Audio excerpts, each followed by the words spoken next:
भगवान की ऐसी कोई लीलाएं नहीं है जिसमें हरि चरित्र सुनने से प्राणी को ज्ञान प्राप्त ना हो, लेकिन मंथन करने की वस्तु है ये। जिसने मंथन कर लिया, जिसको ज्ञान प्राप्त हो गया, वही इसके सार को समझता है। जैसे दूध के अंदर घी छिपा होता है, आप सबको पता है। गाय और भैंस से पहले दूध दोहया जाता है, बाके बाद में गर्म किया जाता है। गर्म करने के बाद जब वो पक जाता है तब उतार के थोड़ा ठंडा किया जाता है, तब में थोड़ा सा मठा दो जाता है जमाए के लिए। तब दूध अपना यानी कलर और पूरी डिजाइन बदल देता है। दूध की जगह बन जाता है दही, और सुबह माता बहनें उठ के बाद दही का मंथन करती हैं।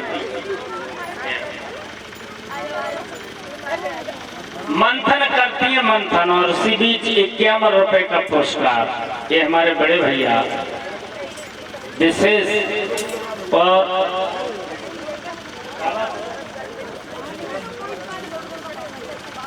बहरा से 51 रुपए का पुरस्कार हमको देते। प्रभु से निवेदन है भगवान से भक्तों की मनोकामना पूर्ण करें। हाँ भैया, वरुण देवता कहाँ है? जो वरुण देवता बने एक जो है करना है, अकेले रह गए हो महाराज। बैठो ने पानी पिया दो महाराज, इतने चिल्ला प्यास लगी। वरुण देवता को बने पीरो, जगह पीता मत डाले ढूंढ तो कोरे पे ऐसा करो, इन्हें ले लो दूसरा दे दो। जल्दी से पानी लेके आ गया था, सब पानी पिया प्यासे लगे। बोलिए गोविंद भगवान की।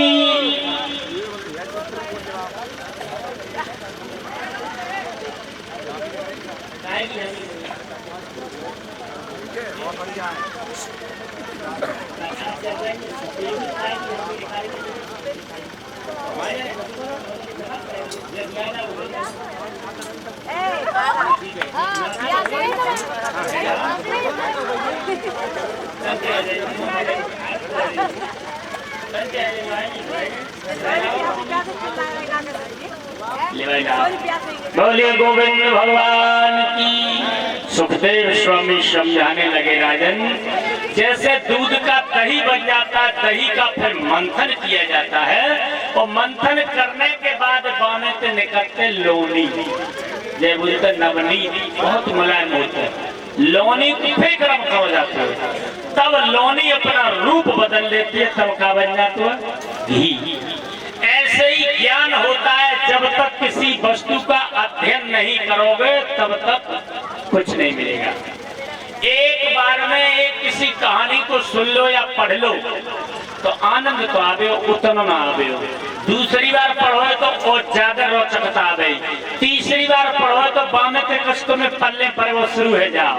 चौथी बार पढ़ो तो ज्यादा ही ज्ञान, मतलब जितनी बार पढ़ते जाओ उतनी बार ज्ञान बढ़ता चला जाता है, कम नहीं होता। ज्ञान फैलाने से बढ़ता है और दबाने से घटता है। कोई चीज हो तुम्हें याद हो, फिर फेरियो मत 4-6 साल तो तुम्हें याद न रहे, और रोज फेंकते रहे और न बतावा रहे तो ऐसा तो विद्या ने कहाँ तक बन जाएगी। तो ज्ञान छिपाने से घटता है और बांटने से बढ़ता है। कोई चौपाई ले लो रामायण की, एक चौपाई को पढ़ियो, एक बार बंद कर दियो, क्या पल्ले परे परे और नहीं ऐसा करते ज्यादा तेज होगा तो एक आध बात पल्ले पड़ जाएगी। और 22 चौपाई को 4-6 बार रोंदियो तो भावे तुम्हें कुछ न कुछ सार जरूर पल्ले पड़ेगा। सुखदेव स्वामी ने यही बात बताई कि भगवान की कथा में कुछ न कुछ छिपा होता है। ऐसी कोई कथा नहीं है जिससे दुनिया वालों का भला न हुआ हो। उस कथा से माध्यम से परमात्मा ने दुनिया वालों के भलाई के लिए कुछ न कुछ किया हो। जैसे कथा की आगे सुखदेव स्वामी ने राजा परीक्षित को सुनाई कि बर्यामी महापुण्यम सर्व पापोहरम निर्णम यदोर्वंशेन्द्र सत्वा सर्व पापै प्रमुच्यते। जो कथाओं को सुनते हैं पढ़ते हैं उनकी मनोकामना पूर्ण हो जाती है। धन वालों को धन की प्राप्ति होती है, संतान वालों को संतान की प्राप्ति होती है। सुखदेव स्वामी ने एक कथा सुनाई राजन। देवता और दैत्यों में आपस में विवाद चल रहा था। जैसे अभी कथा हो रही थी देवता दैत्य, कभी देवता जीत जाते हैं तो कभी दैत्य जीत जाते थे, तो कभी दैत्यों की हार तो कभी देवताओं की जीत, मतलब नंबर बाई नंबर। इस प्रक्रिया से दिति और अदिति ये दो महाराज कश्यप की पत्नियां थी, इन दोनों से देवता और दैत्य पैदा हुए। तो पुत्रों में जब लड़ाई होती थी तो कमऊ तो देवता की मम्मी परेशान, तो कमऊ दैत्यों की मम्मी परेशान। पिताजी एक कश्यप और पत्नियां दो, दिति और अदिति, और दोनों की संतान आपस में टकराने तो जो हाथ जाए ताई की नेताई दुखी है जाए, जीत जाए ताकि नेताई खुश है। तो कमऊ दिति खुश तो कमऊ अदिति खुश, बड़ी परेशानी। देवताओं ने जाकर भगवान से विनय की, प्रभु अब बताओ हम क्या करें। और इधर दैत्यों ने भी कहा कि बताओ हम क्या करें, हमारा राज्य हो जाए निष्कंटक। एक समय पर देवताओं के राजा इंद्र ने दुर्वासा ऋषि के गले में पुष्पों की माला डलवा दी, हाथी के द्वारा, अपने हाथ से नहीं डाली, हाथी के द्वारा। जब हाथी के द्वारा पुष्पों की माला डलवा दी तो उन्होंने अपने गले में से उतार के फेंक दी। उस माला को हाथी ने अपने पैरों से कुचल दिया। दुर्वासा को क्रोध आ गया कि अपने हाथ से डालता, सम्मान करना था तो अपने हाथ से डालता, हाथी से डलवाया, मैंने फेंक दी तो उसे पैरों से कुचलवा दिया। दुर्वासा ऋषि बड़े क्रोधी, तो उन्होंने श्राप दे दिया, जाओ अब मैं तुम्हें श्राप देता हूं कि अब तुम राज्य से अधीन हो जाओगे, तुम्हें राज्य प्राप्त नहीं होगा, स्वर्ग से बेदखल हो जाओगे। अब तो बेचारे देवता हार गए, अब क्या करें। अब तो गुफाओं में, कंदराओं में, झाड़ियों में, जंगलों में समय काटने लगे। सुखदेव स्वामी समझाने लगे, राजन परीक्षित और इधर दैत्यों ने अपने गुरु शुक्राचार्य की सेवा की बहुत, तो शुक्राचार्य ने एक यज्ञ कराया। उस यज्ञ में से एक शंख निकला, एक यानी तरकस निकला, एक धनुष निकला। दैत्य जिस समय उस शंख को बजाते थे तो देवता घबरा के भाग जाते थे। अब तो देवता बड़े परेशान। देवता भाग करके ब्रह्मा जी के पास पहुंचे, हाथ जोड़कर कहने लगे, भगवान आरे ले ब्रह्मा को रे संग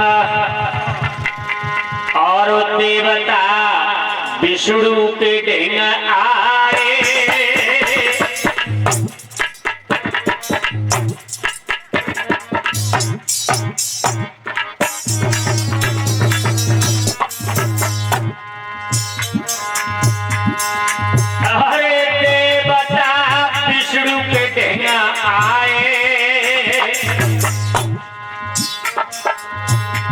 और क्षीर समुद्र पे जाए देव सब विष्णु से बतलाए।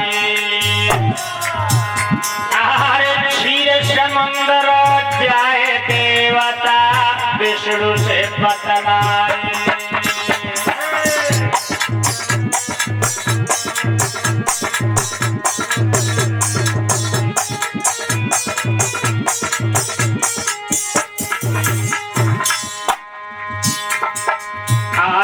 श्राप हमें दुर्वासा दियो, भगवान दुर्वासा ऋषि ने हमें श्राप दे दिया, स्वर्ग लोक के सिंहासन से हमको बेदखल कर दिया। अरे श्राप हमें दुर्वासा दियो और दैत्य भाई बलवान राज्य हमारा सब हर लियो। दैत्य भाई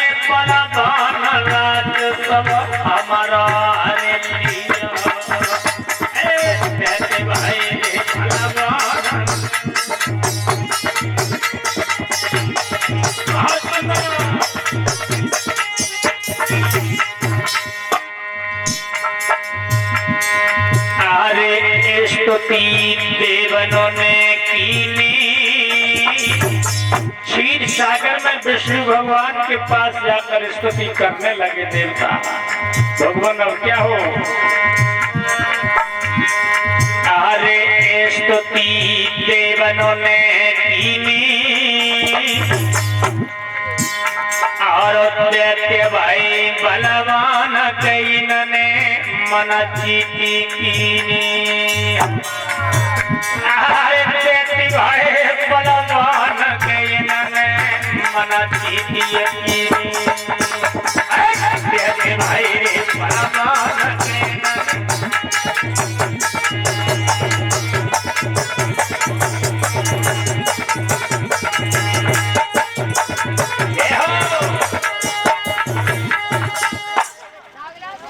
जैसे कहा